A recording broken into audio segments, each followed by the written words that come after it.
बड़ी बेदर्दी ने कत्ल किया ने मेरा वासिंगा मैं बड़ी गरीब रहना मैं करना पूछी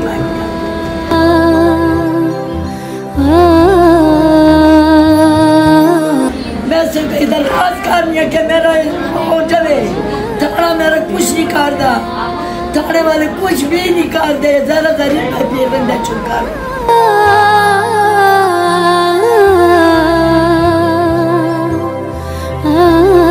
धमकियां पै देने मेरे बच्चों गिरान पे खुले फिर दें कोई गरीब बंदे ना कोई है दुकान पे काम कर दें तो गरीब बंदे मेरा ना कत्ल हो जाऊं तब तब पुख्तनख्वा ना हो अच्छा कि पंजाबी जो इमदाद मांगसा अगर पंजाबी जो जा सके मैं आए पुख्तनख्वा को लो बस मैं रह गई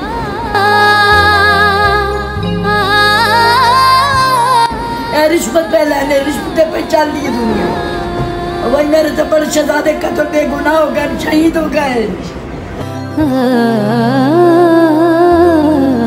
मैं तारी खिदमत नहीं किया बस मैं थारा मैं कहने मैं मानती नहीं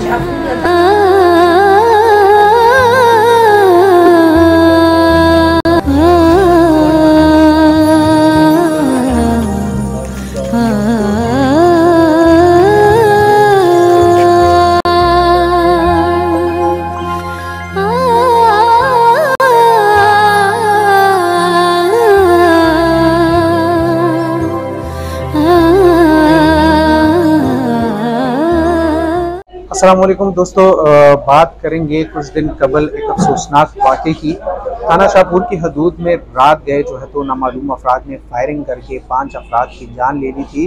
वाक़े में जो है तो एक बच्चा जो बच गया था, तो उनसे हम बात करेंगे और जानेंगे हक़ाइक़ कि असल वाक़या क्या था, मुल्ज़िमान कौन थे, अब तक क्या पेशरफ्त हुई है, मुल्ज़िमान पकड़े गए हैं, पुलिस की जानिब से क्या कारकर्दगी रही है, इस हवाले से हम जानेंगे, उनसे बात करेंगे। मेरा नाम इनास है और मेरी बहन थी नौरीन और उसकी 3 बेटी थी और इसका बेटा था। मौके पे उसको मार दिया गया है। जायदाद के तनाज़े पे उसको मार दिया है। उसका एक बेटा था जिससे वो बच गया है, लेकिन वो सब मार गए हैं। जमीन का तनाज़ा था, मांग रहे थे सब कुछ, वो दे रही थी मेरी बहन, लेकिन मेरा बहन का बेटा था वो नहीं मान रहा था। वो कह रहा था कि नहीं ये हमारा है, हम नहीं दे सकते। वो सब कह रहे थे कि हमें दे दो, हम आप लोगों को जाने देंगे। अभी वो हमें धमकी दे रहे कि आपके बच्चों को भी मारेंगे, सबको मारेंगे, हमारे पेशावर में कोई भी कुछ नहीं कर सकता। तो खासा हमारी यही दरखास्त है कि मेरा छोटा बहन का बेटा ये बच गए हैं, हमारे छोटे छोटे बच्चे हैं, भाई मेरे छोटे छोटे हैं, ये लोग बहुत पावर वाले हैं, ऐसे वाले हैं, ये हमसे बहुत जबरदस्ती हमारी मैतों को भी दफन करने नहीं दिया। इन लोगों ने कहते कि हम बेरुमती उन लोगों की करेंगे, बाहर खींच के कब्रों से फेंकेंगे। बस हमारा यही मुतालबा है कि हमें इंसाफ चाहिए, इस बच्चे के इंसाफ चाहिए। अब इसका भी खतरा है, हमें भी धमका रहे हैं। अब मुझे ये बताइएगा कि सोशल मीडिया पे या फिर वैसे ही कुछ बातें हो रही हैं कि नौरीन जो आपकी बहन थी जो इस वाक़े में जब भाग हुई है, वो कुछ दिन कबल जेल से रिहा हुई थी और उसमें ये इल्जाम था। जी वो इस तरह था कि पहले मेरे एक बेनाई को कत्ल किया गया, वो कह रहे थे कि नामालूम लोग थे, जायदाद का मसला था। फिर नौरीन के शोहर को कत्ल किया गया, लेकिन उनके शोहर का कत्ल नौरीन पे इसलिए डाला गया कि नौरीन चली जाएगी जेल में, बच्चा हमारी तरफ रह के हम जायदाद अपनी तरफ कर लेंगे। लेकिन वो उसकी बेटी थी, वो अच्छी थी, तकड़ी थी, समझदार थी, पढ़ी लिखी थी, वो सब कुछ अपनी माँ का केस हैंडल कर रही थी। नौरीन पे इन लोगों ने ये इल्जाम था कि इसके साथ आदमी था, ये था वो था। खुद ही इन लोगों ने वो आदमी ला के उसको फायरिंग करके कह रहे थे कि नौरीन के साथ इसका चक्कर था, लेकिन कुछ नहीं था। नौरीन बरी हो गई थी, केस से निकल रही थी। इन लोगों ने जो देखा उसी तरह रात को 2-3 दिन इन लोगों ने आपस में मशवरा करके हुजरे में इन लोगों की दहशतगर्द बैठे रहती थी।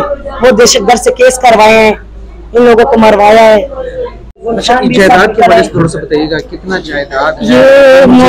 ये मोटर में क्या लगते हैं? ये मेरे बहन के ससुराल वाले थे। ये मोटरवे पे जो प्लान था वो लगभग 1 अरब या 1.5 अरब रुपए का था। मेरे एक बहनोई ने भी कहा कि मैं ये बेचकर अपना हिस्सा लेना चाहता हूँ, मैं कुछ कारोबार करना चाहता हूँ। इन लोगों ने उसको कत्ल किया है। फिर मेरे दूसरे बहनोई ने आवाज उठाई, इसके अबू ने, फिर उसको भी कत्ल किया गया है। जब कत्ल किया गया और मेरी बहन पे इल्जाम डाला है कि तुमने कत्ल किया, इसके भाई जो यासिर कत्ल हो चुके उसको लेकर गए थे, उसको मारा पीटा है इन लोगों ने। 3 दिन गैब किया था। मेरी बहन को कहा आपने अपने ऊपर इल्जाम लेना, अगर तुमने ना लिया तो तुम्हारे इस बेटे को हम कत्ल कर देंगे। कोई माँ नहीं चाहती कि मेरा बेटा कत्ल हो जाए, उसने अपने ऊपर इल्जाम ले लिया था। फिर हमने उसकी जमानत की थी। उसका जो वकील था हुसैन अली, उसका अभी भी ट्रेल का केस चल रहा था। वो नूरीन इस हफ्ते जीतने वाली थी, अतलस को पता था, तो अतलस ने फिर बंदों को भेजा कि इस तरह का काम है कि हम राजीनामा करना चाहते हैं, उसके बदले में हमें ये 3 करोड़ का घर और पीछे जो 90 लाख का प्लाट है ये हमें दे दो, और उसका प्लान का तो तुमने नाम ही नहीं लेना। वो ना हमने जहूर के बच्चों को देना है और ना ही हमने नूरीन के बच्चों को देना है। तो उसने कहा, नूरीन ने कहा कि नहीं मैं नहीं दे सकती, ये यतीमों का माल है, मेरा और कोई नहीं आसरा, मेरा शोर चला गया है, मेरी 3 बेटियां 2 बेटे, इनको मैंने पढ़ाना लिखाना है। थोड़ा सा ये बताइएगा कि पुलिस ने अब तक तफ्तीश कहाँ तक पहुंचाई है, क्या किया है, मुलजिमान की वजह से थोड़ा सा बताइएगा। इस FIR में कितने मुलजिमान को आपने नामजद किया है और अब तक पुलिस की कारकर्दगी इस केस में क्या रही? पुलिस ने कुछ नहीं किया, हम खुद ही काले पे काले कर रहे हैं। हम उनको पते दे रहे हैं कि रऊफ के घर पे बैठे हुए, अतः मोहम्मद के घर पे डाले हुए, जाते कहते कुछ नहीं है। किस तरह कुछ नहीं है? हमें वहां से मिनट की सीढ़ी आ रही कि वो लोग खाना खा रहे, वो अपनी स्टोरों पे बैठे हुए हैं। हमारे लड़के आज 5 दिनों के घरों में बैठे हुए, बेरोजगार बैठे, वो लोग जो अपने घरों में बैठे दुकानें चला रहे, ये कहाँ का इंसाफ है? मैं रिक्शे से आ रहे थे और मेरा एक मामू भी साथ था, और हम रिक्शे से आ रहे थे। साकिब ने रास्ते में गाड़ी खड़ी की हुई थी कि रिक्शा आगे ना आ सके। हम पैदल आ रहे थे, सबसे आगे मैं था, मेरा मामू जाने ही लगा था कि मैं सबसे आगे था। और हुजरे से निकले हसनैन आशी